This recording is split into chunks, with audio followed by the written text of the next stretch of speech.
Let's make this simple jollof base together. You are most welcome or welcome back to my channel.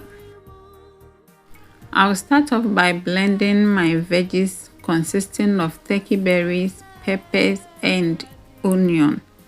Inti me sha se no menya matosode a eye kwa nsusu a jene na amako. I'll then set my stove on fire. Na me de mabomu yuwa esiso add in my oil, after which I will throw in my chopped onions. I'll fry the onions till they become translucent. Brofuni nyina se say mechim ama jeni ni mo aye ha ayese de bin golden brown na. Then I'll introduce the blended veggies. I'll then add my aromatic cube of ginger and turmeric paste.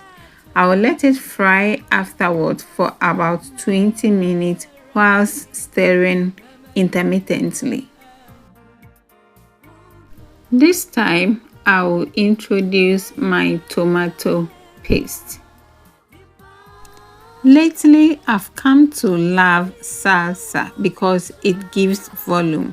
If it had been salsa, I wouldn't have taken this much. A quick commercial break. My dear, kindly follow me on Instagram, TikTok, and Facebook. Versatile Nana and Versatile Nana GH respectively.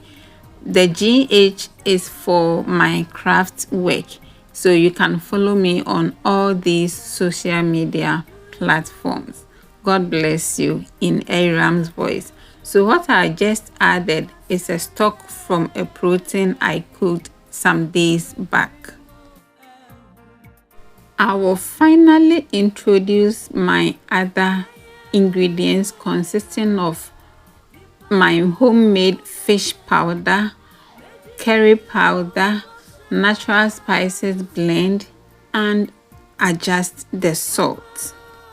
I nearly forgot about the nutmeg, which elevated the stew to another level.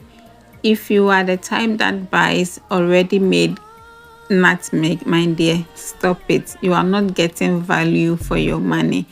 Buy the authentic nutmeg and grate it yourself. You will thank me later.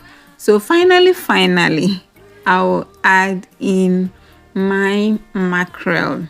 It's optional, but I can't have a jollof base without mackerel. It's a no-no for me. Let me share one of my mom's kitchen hacks with you. She always blends her pieces of nutmeg with her vegetables, and it works like magic. This is where I'll draw the curtains on our recipe today. I hope you give this a try. Let me know how you go about yours. Until I grace your screens again, I want to say that keep hope alive.